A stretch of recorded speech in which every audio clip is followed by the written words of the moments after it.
Hello student, स्वागत है आपका आज के हमारे इस नए वीडियो में। आज हम बात करने वाले हैं एमसीक्यू क्वेश्चन सीरीज में साइंस के टॉप 50 क्वेश्चंस की, जो आपके क्लास 10th के बोर्ड एग्जाम के लिए बहुत ज़्यादा इम्पॉर्टेंट है। ये यहाँ पे जितने भी एमसीक्यू दिए गए हैं ये सभी आपके एग्जाम के लिए बहुत ज़्यादा इंपॉर्टेंट है और सब एनालिसिस करके बनाए गए हैं। एक एक चीज़ को ध्यान से समझिएगा, इंग्लिश में और हिंदी दोनों लैंग्वेज में मैंने लिखा हुआ ताकि आपको समझने में आसानी हो। चलिए वीडियो को शुरू करते हैं। और इससे पहले अगर आपने हमारे हिंदी के टॉप 50 के एमसीक्यू क्वेश्चंस नहीं देखे हैं तो आप जाके देख सकते हैं, और अदर सब्जेक्ट्स के भी हम अपने चैनल पे अपलोड कर रहे हैं, तो आपको आने वाले वीडियो की नोटिफिकेशन मिल जाए, इसलिए हमारे चैनल को सब्सक्राइब कर ले। चलिए वीडियो को शुरू करते हैं। HCl and NaOH gives HCl plus NaOH gives क्या देगा? HCl और NaOH मिलकर आपस में क्या देंगे? तो देखिए, आपको पता है HCl एक आपका एसिड है। HCl क्या है? एसिड है। और NaOH आपका क्या है? बेस है। NaOH क्या है? बेस है, स्ट्रॉन्ग बेस है। तो आपने न्यूट्रलाइजेशन रिएक्शन में पढ़ा होगा कि जब एसिड और बेस की रिएक्शन कराई जाती है तब आपको क्या मिलता है? सॉल्ट मिलता है और प्लस वाटर मिलता है। तो इस चीज़ को याद रखिएगा कि जब HCl प्लस NaOH की रिएक्शन कराई जाएगी तो आपको सॉल्ट एंड वाटर मिलेगा। तो कौन सा हमारा ऑप्शन राइट हो जाएगा? NaCl प्लस H2O, यानी पहला ऑप्शन हमारा क्या है? राइट है। याद रखिएगा, इंपॉर्टेंट क्वेश्चन है। अगले की बात करते हैं। Gas evolve when acid react with metals, यानी जब अम्ल रिएक्ट करता है मेटल के साथ, जब एसिड धातु के साथ प्रतिक्रिया करता है तो कौन सी गैस निकलती है? तो इसका आंसर आपको पता होगा कि जब भी मेटल एसिड के साथ रिएक्शन करती है, ये भी आपका एसिड बेस चैप्टर का है, तो हाइड्रोजन गैस क्या होती? इवॉल्व होती है, यानी हाइड्रोजन गैस निकलती है। नेक्स्ट क्वेश्चन की अगर हम बात करें, कमजोर एसिड का उदाहरण यानी वीक एसिड का एग्जांपल इसमें कौन सा है? तो वीक एसिड में देखिए, HCl तो हमारा स्ट्रॉन्ग एसिड है, ध्यान रखिएगा। HCl और H2SO4 ये आपके कौन से हैं? स्ट्रॉन्ग एसिड है, HCl और H2SO4। और एक और आपका स्ट्रॉन्ग एसिड होता है, लेकिन जैसे ये नीचे लिखा हुआ HNO3, ये तीनों आपके क्या है? स्ट्रॉन्ग एसिड है। बाकी जो भी एसिड्स आपको मिले वो आपके वीक एसिड होते हैं, खासकर जो आपके ऑर्गेनिक केमिस्ट्री के होते हैं। जैसे आपका कौन सा हो गया? एसिटिक एसिड, ये आपका कैसा एसिड है? वीक एसिड है। तो इसको याद रखिएगा, ये तीनों स्ट्रॉन्ग एसिड के एग्जाम्पल है। तो एग्जाम में आपको हो सकता है स्ट्रॉन्ग एसिड पूछ ले, इसलिए इन तीनों एग्जाम्पल्स को अच्छे से याद रखिएगा।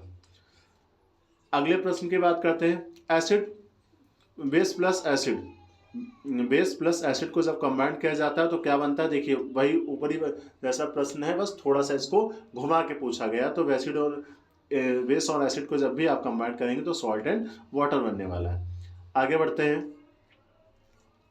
Metal which react vigorous with water, यानी जो पानी के साथ, ऐसा कौन सा मेटल है जो पानी के साथ तीव्र प्रतिक्रिया करने वाली धातु है, यानी बहुत तेजी से प्रतिक्रिया करने वाली धातु है पानी के साथ, यानी वाटर के साथ? तो इसका आंसर है सोडियम। सोडियम मेटल क्या करता है? वाटर के साथ बहुत तेजी से रिएक्शन करता है। कार्बन क्या बनाता है? तो देखिए, कोवैलेंट बॉन्ड बनाता है कार्बन की, आयनिक बॉन्ड बनाता है यानी सहसंयोजी बंध या आयनिक बॉन्ड बनाता है, या फिर दोनों बनाता है, या इनमें से कोई नहीं। तो देखिए, ध्यान रखिएगा, कार्बन आपका कोवैलेंट बॉन्ड बनाता है। कौन सा बॉन्ड बनाता है? कोवैलेंट बॉन्ड बनाता है, सहसंयोजी, यानी ऑप्शन नंबर 1 आपका राइट है। अगले प्रश्न की बात करें। सोप इज मेड बाय, साबुन किससे बनता है? तो देखो, नाम से ही पता चलेगा आपको कि सॉफ्टनिफिकेशन। साबुन किससे बनेगा? सॉफ्टनिफिकेशन से बनेगा। हालांकि हिंदी में यहाँ पे सॉफ्टनिफिकेशन नहीं, इसको बोला जाता है साबुनीकरण। हिंदी में क्या बोला जाता है? साबुनीकरण। याद रखिएगा हिंदी मीडियम वाले बच्चे कि साबुन को बनाने के प्रोसेस को हिंदी में बोला जाता है साबुनीकरण। तो इसका पहला ऑप्शन हमारा राइट आंसर हो जाएगा। अगले प्रश्न की बात करते हैं। Rusting occurs due to, rusting किसके वजह से होती है? जो जंग लग जाती है, आयरन के ऊपर जो जंग लगती है वो किस वजह से होती है? इसका कॉज क्या होता है? तो देखिए, क्या water only, air only, acid only? नहीं, air plus water. Air plus water जब मिलते हैं एक साथ तो किसी भी मेटल पे क्या लग जाती है? जंग लग जाती है। जैसे एग्जांपल में आयरन, याद रखिएगा आयरन में जंग लगती है। Example of non metal, non metal का उदाहरण कौन है? नॉन मेटल का उदाहरण कौन है? यानी अर्ध धातु, या फिर आप इसे अधातु बोलते हैं। अधातु का उदाहरण कौन है? कौन एग्जाम्पल है इसमें से अधातु का? तो देखिए, ऑक्सीजन हो गया, लोहा हो गया, और तांबा एंड जस्ता। आपको पता है लोहा भी मेटल होता है, तांबा भी मेटल होता है, और जस्ता भी आपका क्या होता है? मेटल होता है, धातु होती है। तो पहला हमारा ऑक्सीजन जो कि क्या है, एक गैस है और ये नॉन मेटल्स के अंतर्गत आती है। तो हमारा पहला ऑप्शन क्या हो जाएगा, right. Salt use in baking soda, baking soda में कौन सा सॉल्ट यूज किया जाता है? तो देखिए बेकिंग सोडा का आपका NaHCO3 यानी सोडियम बाइकार्बोनेट सॉल्ट यूज किया जाता है, इसको याद रखिएगा। अगले प्रश्न की तरफ बढ़ें। स्ट्रॉन्ग बेस एग्जांपल, जैसे स्ट्रॉन्ग एसिड्स के एग्जांपल पूछे गए थे उसी तरीके से आपको स्ट्रॉन्ग बेस का एग्जांपल पूछा है। तो देखिए NaOH आपका क्या होता है, स्ट्रॉन्ग बेस होता है। बाकी ये सब क्या है, आपके वीक बेस है, तो इन सबको याद रखिएगा। वाटर जबकि न्यूट्रल होता है, वाटर क्या होता है, न्यूट्रल होता है, और बाकी जो आपके सॉल्ट है ये सब क्या है, वीक बेस के सॉल्ट है। आगे बढ़ते हैं। Chemical reactions type in photosynthesis, photosynthesis में जो रिएक्शन होती है वो किस तरीके की रिएक्शन है, यानी प्रकाश संश्लेषण में जो रासायनिक प्रक्रिया होती है उसका प्रकार क्या है? तो एंडोथर्मिक है, एक्सोथर्मिक है, या फिर रेडॉक्स रिएक्शन या न्यूट्रलाइजेशन रिएक्शन है। तो देखिए जो फोटोसिंथेसिस रिएक्शन हो रही है, हमें पता है कि उसमें क्या होता है, हम लोग सनलाइट देते हैं, और सनलाइट देते हैं यानी एनर्जी हम लोग प्रोवाइड करा रहे हैं, यानी नेचुरली जो उसको एनर्जी मिल रही है तो बाहर से ही तो मिल रही है, तो इसलिए इस रिएक्शन को क्या कहा जाएगा, एंडोथर्मिक रिएक्शन बोला जाएगा। आगे बढ़ते हैं। Reaction between metal and acid, metal and acid के साथ जब रिएक्शन होती है तो वो रिएक्शन किस तरीके से होगी, एक्सोथर्मिक होगी, एंडोथर्मिक, न्यूट्रलाइजेशन की, डिकम्पोजिशन। तो एक्सोथर्मिक रिएक्शन होगी, कौन सी होगी, एक्सोथर्मिक, यानी वही उसमें रिएक्शन होगी, एनर्जी इस रिएक्शन में रिलीज होगी। अगले प्रश्न की बात करते हैं। Alcohol contain, chapter 4 carbon in its compound का प्रश्न है कि अल्कोहल में कौन सा ग्रुप होता है? तो ध्यान रखिएगा अल्कोहल में OH ग्रुप होता है। COOH किस में होता है, आपका एसिटिक एसिड में होता है, एसिटिक एसिड में आपका COH ग्रुप होता है। CHO किसका, एल्डिहाइड का है, और NH2 आपका एमीन्स का है। सारे ग्रुप्स का नाम याद रखिएगा। अगले प्रश्न की तरफ बढ़ते हैं। कार्बोक्सिलिक एसिड क्या कंटेन करता है? अभी मैंने आपको बताया कार्बोक्सिलिक एसिड यानी एसिटिक एसिड क्या कंटेन करता है, COOH, ये ग्रुप कंटेन करता है। अगले प्रश्न की बात करें, Zn+H2SO4 ZnSO4H2, ये किस तरीके के एग्जांपल है? तो देखिए आपको यहाँ पे दिखाई दे रहा है Zn ने क्या किया, हाइड्रोजन को उसके प्लेस से डिस्प्लेस कर दिया है, यानी ये कौन सी रिएक्शन हो जाएगी, आपकी डिस्प्लेसमेंट रिएक्शन हो जाएगी, यानी पहला ऑप्शन आपका राइट है। अगले प्रश्न की बात करें, hard water contain, hard water क्या कंटेन करता है, sodium and magnesium salt contain करता है, सोडियम कंटेन करता है, क्लोराइड आयन के हाइड्रोजन। तो पहला option calcium and magnesium ion को कंटेन करता है। जो आपका कठोर जल होता है, हार्ड वाटर होता है, वो कैल्शियम एंड मैग्नीशियम आयन को कंटेन करता है। मेटलॉइड्स, मेटलॉइड्स आपका बोला जाता है मिश्र धातु, क्या बोला जाता है, मिश्र धातु बोला जाता है, या फिर मेटलॉइड्स में आपको बोरॉन, आयरन, कॉपर, या फिर आपका ऑक्सीजन। तो इन सब में राइट ऑप्शन कौन सा होगा? तो देखिए बोरॉन तो आपका नॉन मेटल हो गया, आयरन आपका मेटल है, कॉपर भी क्या है, मेटल है, ऑक्सीजन आपका नॉन मेटल है, सॉरी इसका राइट आंसर आपका हो जाएगा बोरॉन। बोरॉन क्या है, आपका मेटलॉइड्स है। आगे बढ़ते हैं। Baking powder contain, baking powder contain, baking powder क्या कंटेन करता है, sodium bicarbonate, sodium hydroxide, calcium carbonate, या सोडियम क्लोराइड। तो ये कंटेन करता है आपका सोडियम बाइकार्बोनेट, बेकिंग पाउडर में सोडियम बाइकार्बोनेट पाया जाता है।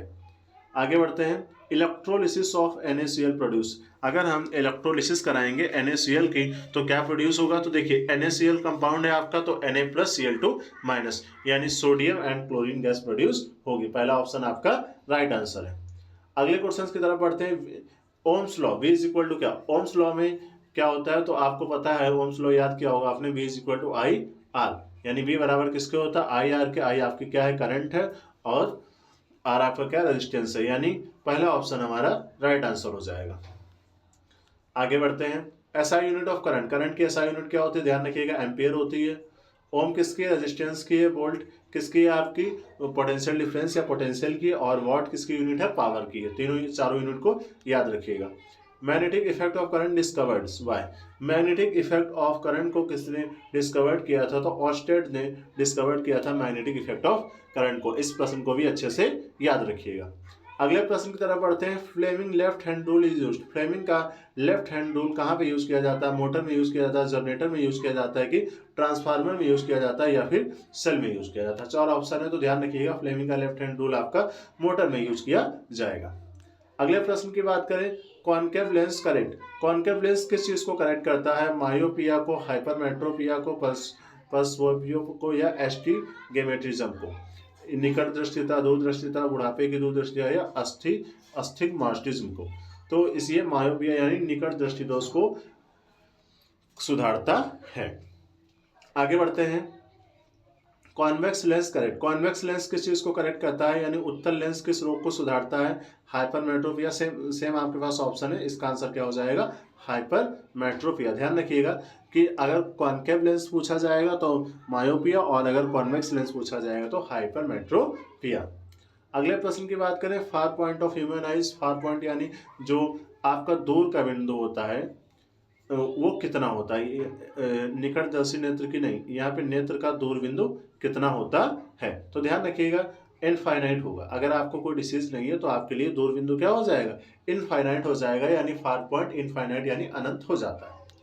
अगले प्रश्न की बात करें, रेजिस्टेंस डिपेंड ऑन। रेजिस्टेंस किसके ऊपर डिपेंड करता है, प्रतिरोध आर किस पर निर्भर करता है, लेंथ एंड एरिया के ऊपर, केवल पदार्थ वोल्टेज के ऊपर की धारा के ऊपर। तो देखिए आर का ये वाला फॉर्मूला आप सबने पढ़ा होगा, R is equal to rho L upon A. यहां से आप देख सकते हैं रेजिस्टेंस किस पर, लेंथ के ऊपर और एरिया के ऊपर डिपेंड कर रहा है, यानी पहला आंसर आपका राइट है, लेंथ एंड एरिया। अगले प्रश्न देखते हैं, unit of resistance. Unit resistance की यूनिट क्या होती है, अभी मैंने ऊपर आपको बताया था ओम। रेजिस्टेंस की यूनिट क्या होती है, ओम होती है, इस चीज को ध्यान रखिएगा। Magnetic field around the current carrying wire. Magnetic field around the current carrying wire किस तरीके का होगा, सर्कुलर होगा, स्ट्रेट होगा, कोई नहीं, या फिर इलिप्स होगा। तो ध्यान रखिएगा magnetic field around the current carrying wire में सर्कुलर देखने को मिलेगा मैग्नेटिक फील्ड का शेप। इसका डायग्राम आपके क्वेश्चन बैंक में बना हुआ है। Direction of magnetic field around wire. Direction of magnetic field around wire किससे निकाल सकते हैं आप, दाएं हाथ अंगूठे के नियम से, फ्लेमिंग के बाएं हाथ के नियम से, यानी Fleming left hand rule, Fleming right hand rule, या फिर लेंस लॉ, इनमें से किससे निकाल सकते हैं। तो राइट आंसर हमारा क्या है, राइट हैंड थंब रूल, यानी पहला जो आपका नियम है, इसकी हेल्प से हम मैग्नेटिक फील्ड की डायरेक्शन निकाल सकते हैं अराउंड द वायर।